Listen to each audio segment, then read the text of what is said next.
Bonjour à tous, bonjour Patricia. Le sujet du jour va être le courage. Et pour ça, je vais te laisser nous lire la définition du Larousse. Oui, bonjour Corinne, bonjour à tous, bienvenue dans cette nouvelle conversation. Le courage, qu'est-ce que c'est? Donc, le courage, c'est une force de caractère, fermeté que l'on a devant le danger, la souffrance ou dans une situation difficile à affronter. Ouais. Donc ça, c'est la définition du Larousse. Pour peut-être y rajouter un élément qui ne précise pas quant à moi dans le Larousse. Le courage, je suis d'accord sur le fait que c'est un état d'esprit, mais on reviendra là-dessus. Cependant, le courage n'est pas obligatoirement lié à une bonne action. Un gangster, par exemple, ou quelqu'un de malveillant qui veut poser une mauvaise action, va avoir besoin de courage pour poser son action.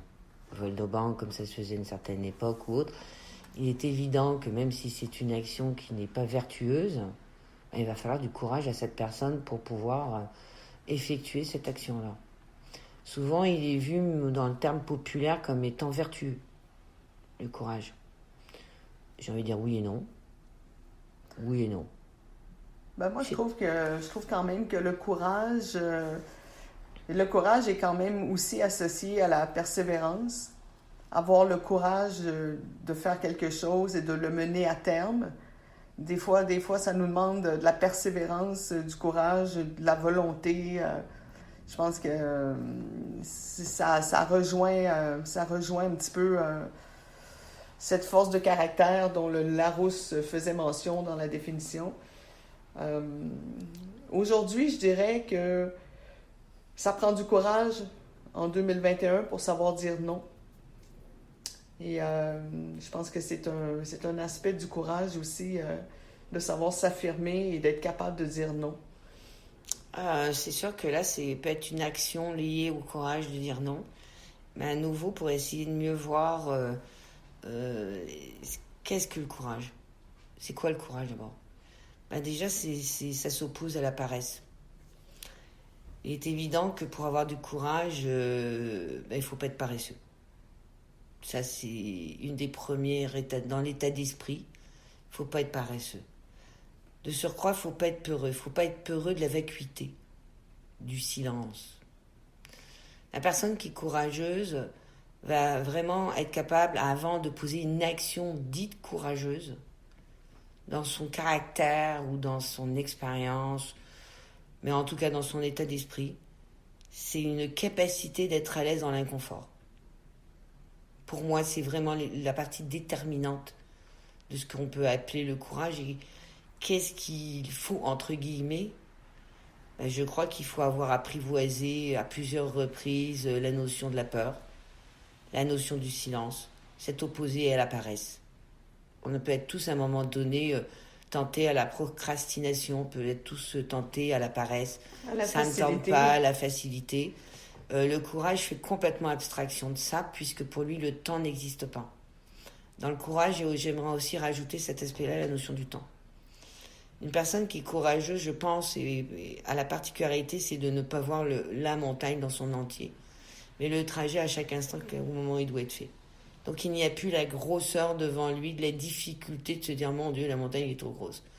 C'est-à-dire qu'il y a cette capacité d'être vraiment plus proche d'un instant présent, où on sait que cet instant présent va peut-être durer longtemps, un certain temps, mais qu'après tout, de toute façon, c'est qu'une suite que d'instants présents. Donc pour moi, la personne qui a un esprit courageux, c'est une personne qui fait déjà abstraction du temps, la notion du temps ou de l'effort qui peut être lié à ce temps. C'est juste un instant présent, point. Donc à partir de ce moment-là, il y a quand même un potentiel qui s'ouvre.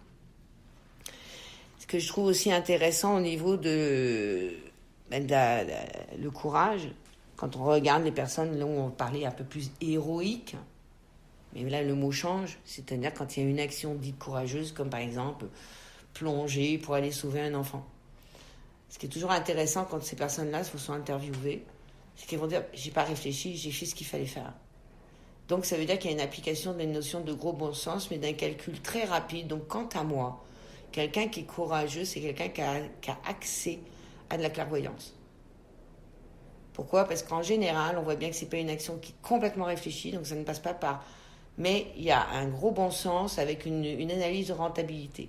Ces personnes-là vont, si vous êtes intéressé, vont toujours vous dire « Je savais que c'était possible ». Il y a une analyse rapide, très clairvoyante, instantanée, avec du gros bon sens, mais est-ce que cette action va être rentable?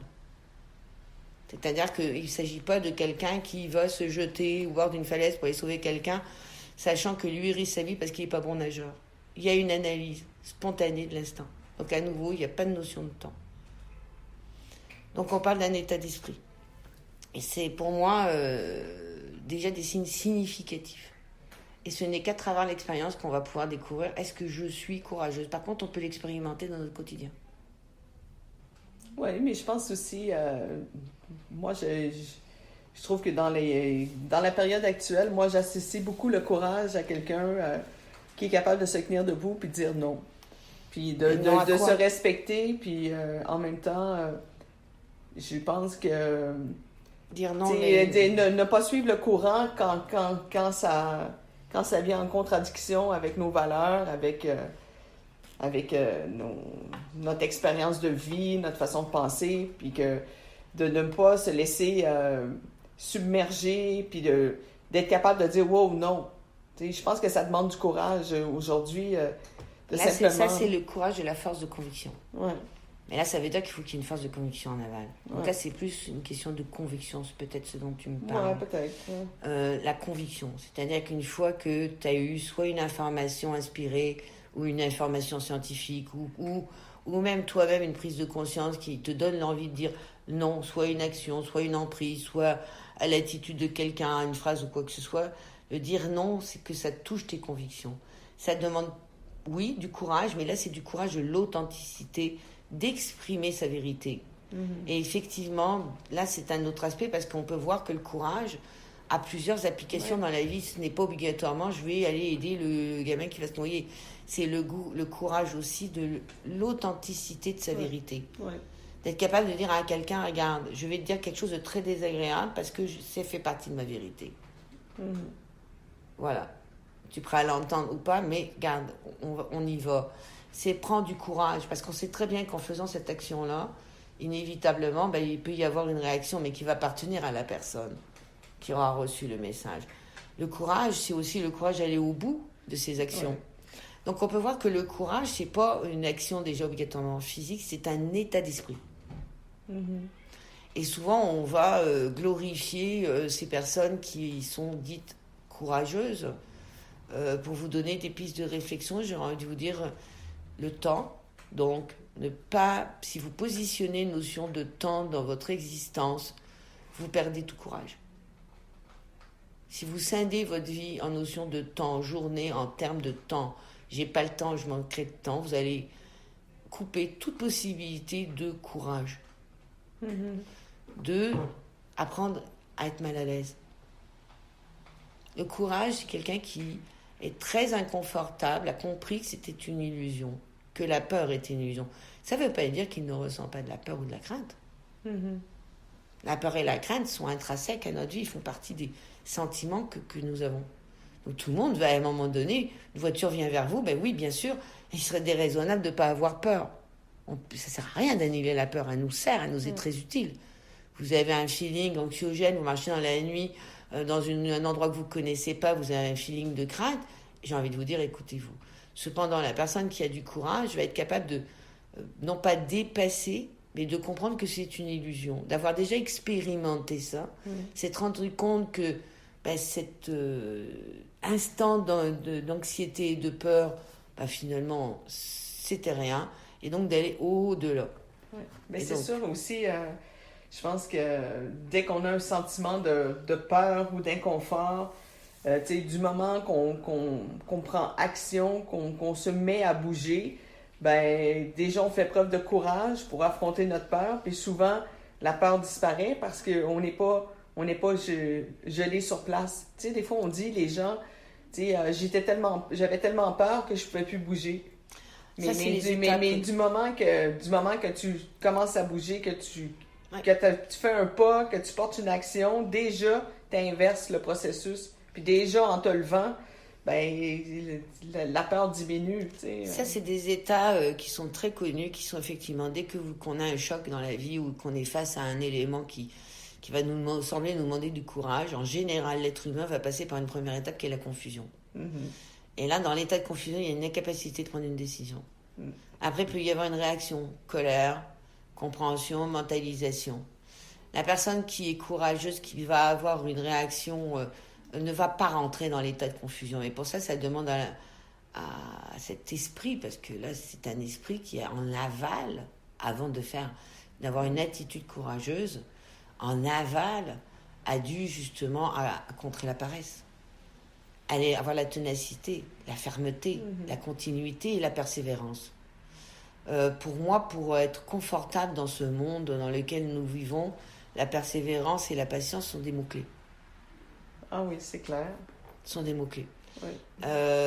Pourquoi ? Parce que il ne s'agit pas de dire oui ou de dire non, il s'agit surtout d'avoir la patience, de prendre le temps d'intégrer l'information, d'avoir la patience d'intégrer ce qui peut, surtout en ce moment, je crois qu'il y a beaucoup d'informations qui peuvent être anxiogènes. Réagir vite, ce ne serait pas bon. Il est préférable, comme tu disais, j'ai envie de dire, c'est observer, prendre le temps, analyser et partir dans une action qui va nous demander la définition de l'authenticité de nous. C'est-à-dire, si on vous propose, même au niveau collectif et social, quelque chose qui ne vous convient pas, qui vous met mal à l'aise, il va falloir effectivement avoir le courage de l'énoncer, le courage de l'annoncer et de le vivre dans ses principes, et de le vivre dans ses principes jusqu'au bout. Là, ça va vous demander de la conviction et ça va demander effectivement une ténacité, une fermeté. Je crois que c'est ça qu'on appelle aussi le courage. Oui, bien effectivement. Puis ça revient aussi le courage de savoir dire non, et de savoir poser ses limites, puis de dire non, c'est assez, je vais pas là-dedans, ou je me respecte moi. Et aussi le courage de dire oui. Oui. Parce que beaucoup de gens disent non. Oui. À l'inverse, je sais que pour toi, là, c'est important d'énoncer le fait de dire non. Je trouve par contre, moi, que à l'inverse, beaucoup de personnes ont oublié de dire oui. C'est-à-dire qu'il n'y a plus de spontanéité. Il n'y a plus de... tout est déjà prévu d'avance. Si le programme est changé, on n'est pas disponible. Il n'y a plus cette capacité de rebondir comme sur un de scène dans un claquement de doigts. Pourquoi ? Parce que les gens sont dans le non. Non, mon temps était déjà organisé, désolé, je ne supporterai pas le petit changement de rituel. Il y a beaucoup de non face aux nouvelles idées, non aux nouvelles informations, non au changement, non à tout ce qui va pouvoir perturber finalement pour la personne, son environnement. C'est un manque de courage pour moi, ça. Je te suis en autant que les changements... soit basé, ça soit du bon sens, là, tu sais. Je veux dire, quand on tombe dans un monde incohérent, puis qu'on nous bouscule, puis qu'on fait plein de changements qui sont incohérents, je pense que de se permettre de dire non, j'embarque pas là-dedans, c'est bon. Quand les choses se bousculent, puis je comprends d'avoir le courage de dire oui pour accepter une nouvelle expérience, vivre une nouvelle expérience, oui. C'est parce que si on le regarde pas au niveau, c'est sûr que là tu fais référence à ce qui se passe. On est donc en 2021 au moment de l'enregistrement, donc nous sommes en plein pass sanitaire, nous sommes en plein positionnement d'un gouvernement qui veut nous imposer certaines choses. Donc je comprends, Patricia, ce besoin d'exprimer. Maintenant, si on oublie un petit peu les circonstances que nous vivons actuellement, il y a beaucoup de personnes qui refusent de vivre toute expérience. Et ça, c'est beaucoup plus grave. Pourquoi ? Parce qu'il n'y a qu'à travers l'expérience qu'on peut développer des vertus et des qualités, que ce soit la patience, que ce soit la ténacité, la fermeté, et voir peut-être en aboutissement. Et l'ouverture d'esprit. Quand on dit oui, c'est qu'on s'ouvre à l'aventure, on fait preuve d'ouverture d'esprit. Je pense que c'est intéressant. Moi, c'est un exercice que j'ai intégré au niveau... j'ai arrêté de dire non, non, non ou non, non, non. J'ai pris conscience que je disais souvent non dans ma façon de parler. Donc, maintenant, je fais plus attention et j'essaie d'intégrer plus de oui. Et c'est très agréable parce qu'on s'ouvre à la nouveauté, on s'ouvre à la surprise, on s'ouvre à l'inconnu. Bon, on s'entend qu'on reste dans la limite de ce qui est acceptable, là, mais c'est quand même intéressant. Je pense pas qu'il y ait d'acceptable, parce que moi, je vois dans ma vie, j'ai pris des décisions où j'allais vraiment dans l'inconnu. Mais vraiment, c'est-à-dire j'avais aucune idée de l'aboutissement. Et je refuse pas d'avoir dit oui. Et c'est même, je crois, dans mon cas en tout cas, les expériences que je préfère. C'est-à-dire je n'avais aucune idée de l'aboutissement. J'ai juste dit oui au départ. J'ai continué de dire oui jour après jour. Et finalement, ces expériences-là ont duré 1 an, 2 ans, 10 ans. J'ai dit oui. Ouais. Mais sans connaître le résultat et l'aboutissement. Et je crois que c'est peut-être ça une part du courage. C'est-à-dire de savoir dire oui sans avoir obligatoirement un objectif bien en vue. C'est juste cette capacité, je crois, d'avoir une forme de sensibilité qui vous permet de vous dire non, mais dire oui.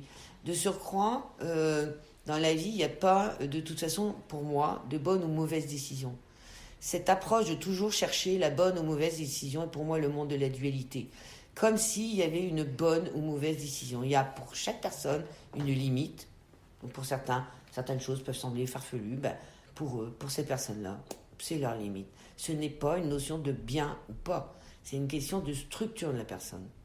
Et non de bien ou de mal. Être toujours en train d'être en quête de positionnement de où est le bien, où est le mal, je vais vous dire très sérieusement, ils sont toujours présents dans toute expérience. Il est impossible de ne pas avoir ni le bien ni le mal dans toute expérience. Donc quel que soit le chemin que vous allez prendre, tous les chemins sont bons à prendre. À la base. Alors il est certain, je sais, j'entends personne dire « Ah mais oui, mais là c'est comme si tu prends un chemin comme aller par exemple consommer. » Non, je ne parle pas des gens qui vont prendre des chemins effectivement qui d'une grande évidence sont un échec à la base, c'est-à-dire une déperdition, une petite mort lente, un sabotage permanent. Je ne parle pas de ça. Mais vraiment, j'ai envie de préciser que dans la vie, beaucoup de personnes s'empêchent de vivre des idées, par exemple, de voyage, de déplacement, de changement de profession, par la simple crainte, par cette espèce de manque de courage. C'est qu'il faudrait savoir déjà à l'avance qu'est-ce qui va se passer, savoir déjà à l'avance qu'est-ce que je vais vivre. En fait, c'est toujours un peu le même principe. Tant et en autant que l'humain est dans une anticipation d'un avenir futur possible, se prendre un petit peu comme la pensée magique. Moi, je vais y penser, moi, je vais... Et puis ma pensée, il va falloir que le monde s'adapte à ce que je pense. Il faut que le monde s'adapte à ce que je désire. Et s'il ne se passe pas ça, je vais être en colère. Ouais. Et ça ne fonctionne pas. Et tu vois, si on revient à la notion de courage, et justement de dire oui à des expériences nouvelles, à rencontrer des nouvelles personnes, à faire des nouvelles expériences, à dire oui et à ne pas anticiper. Tu sais, pas « Ah, peut-être, je sais pas, oh, non. Oui. » Non, dis oui. Puis laisse la porte ouverte, advienne que pourra. Puis je pense que ça prend du courage de dire oui, puis de se laisser aller, puis de laisser la nouveauté entrer dans notre vie, puis d'arrêter de vouloir tout planifier, puis d'anticiper. Fait que comme tu disais, on en a déjà parlé, je pense que l'anticipation, si ça se passe pas comme on avait prévu, on va être déçu. Tandis que si on dit oui, puis on laisse la porte ouverte, puis... on est ouvert à ce qui va arriver, on peut être agréablement surpris, au contraire, parce qu'on n'avait pas d'attente. Donc, c'est des notions qui sont intéressantes, des points de vue différents d'interpréter le courage. Toutes les actions qui ont été nommées, souvent, même à travers des faits divers, de ce que, en tout cas, on va tous reconnaître comme étant du courage, que ce soit par les temps de guerre, que ce soit par... On voit bien que c'était des actions où si la personne avait pris 2 minutes pour réfléchir à tous les risques encourus, elle s'arrêtait immédiatement. Donc on voit bien qu'il y avait une conviction, une forme, je dirais, de clairvoyance, d'intention et de persévérance. Et ça, c'est vraiment le plus bel exemple qu'on peut suivre. Donc c'est des personnes qui n'ont pas accepté le « c'est pas possible », qui n'acceptent pas le tu vas te planter. Je crois même que pour eux, c'est des moteurs. Je serais pas capable. Je serais pas capable. Ouais. Ou même souvent, on va leur dire tu seras pas capable. Et certains, pour juste répondre à ce je suis pas capable, découvrent qu'ils ont le courage parce qu'ils disent non, je vais venir leur prouver que je suis capable. Pour moi, le courage, c'est vraiment un état d'esprit, mais un état d'esprit qui peut s'acquérir. C'est pas quelque chose qui vient dans la naissance. C'est sûr qu'il faut avoir une force de caractère. Et ça aussi, ça se développe. Mais il est certain qu'il faut avoir une force de caractère. mais ça se développe. C'est comme un sportif. C'est-à-dire un petit peu tous les jours, un petit peu tous les jours. Et la performance s'améliore jour après jour, c'est ça. Donc ténacité, persévérance. Ténacité, persévérance. Et ténacité, persévérance, je dirais le courage de continuer, de poursuivre, même dans certaines personnes qui, même chose très simple, des gens qui vont faire des procédures pour guérir. Mais qui, au bout d'un mois ou 2 mois, ils sont pas assez satisfaits, ils arrêtent. Ils manquent de persévérance, ils manquent de courage, impatience, besoin de résultats immédiats, manque de courage. Donc, vous voyez, pour moi, le courage s'immisce à plein d'endroits dans notre vie. Le courage de fermer son lit, de faire son lit, le ménage le matin, juste déjà pour pas se retrouver dans la bonne énergie. Le courage de faire son ménage pour avoir une vous voyez, c'est toutes des petites choses. On ne retrouve pas obligatoirement le courage dans des actions héroïques. Pour moi, le courage est dans une suite d'attitudes, de comportements qui permettent finalement d'avoir une cohérence dans la vie et peut-être revenir à du gros bon sens. Et à un moment donné, effectivement, d'avoir une réaction liée au gros bon sens. Oui, il y a beaucoup d'aspects. Courage de ses convictions, courage, persévérance dans l'action. Je pense qu'aujourd'hui, c'est une notion qu'on se doit de conscientiser et d'intégrer dans notre vie de tous les jours parce qu'on a besoin de courage. Puis je pense que c'est... Et justement, à l'époque, pour revenir un peu à l'aspect politique dont tu parlais tout tantôt, va nous demander effectivement énormément de courage, de détermination, de patience et de persévérance. Pour ceux qui ont un positionnement, je dirais, à l'encontre de cette volonté politique avec le nouvel ordre mondial, qui ne sont pas en accord avec ça, effectivement, j'ai envie de vous dire, déjà, respirez. Vraiment. Apprenez à respirer. Apprenez la patience. La patience de cette observation qui peut vous déplaire, qui peut venir vous secouer, qui peut venir vous déranger. Et ayez la ténacité de vos convictions, de votre positionnement. N'attendez pas un résultat immédiat, mais soyez convaincus que votre conviction donnera les résultats. Même si effectivement, des fois, on se sent isolé, sachez que votre simple conviction va rallier de toute façon d'autres personnes. Vous n'êtes pas seul, mais c'est surtout votre courage à vous que vous devez développer. Donc, votre votre constance, votre vérité. Restez conscient et en constance dans votre vérité. Ça, c'est la force de ne pas être ballotté, de ne pas être mis dans l'oscillation. Donc, ça demande énormément de détermination. Ça veut dire vraiment avoir trouvé sa singularité et être capable de commencer à pouvoir offrir cette singularité au monde-là, même si elle n'est pas en accord avec la masse. Sans combat, bien sûr, il n'y a pas de nécessité, mais juste vous mettre en lumière. Je pense que c'est la plus belle des attitudes, donc surtout pas de combat. Et restez bien vigilants à vos états d'être parce que nous allons tous être dérangés, secoués. On l'est déjà tous depuis 1 an et demi, secoués, dérangés, ballottés. Ça demande énormément de courage pour beaucoup de personnes dans des circonstances qu'on n'imagine même pas. Très difficiles, familiales, amoureuses, professionnelles. C'est terrible les histoires qu'on peut entendre. Et effectivement, ça va nous demander, je dirais, une certaine état d'esprit. État d'esprit. Et je pense que beaucoup de personnes ont commencé à toucher en eux à ça. Ceux qui n'ont pas encore commencé, je vous encouragerai à démarrer l'exercice. Ceux qui sont dedans, continuez. En espérant que c'est peut-être quelques idées peuvent vous aider ou du moins vous soutenir dans la démarche. Donc, moi, je dirais à tous, bon courage. On va vous souhaiter plein de courage et une bonne fin de journée. Merci, bye-bye. Merci, au revoir.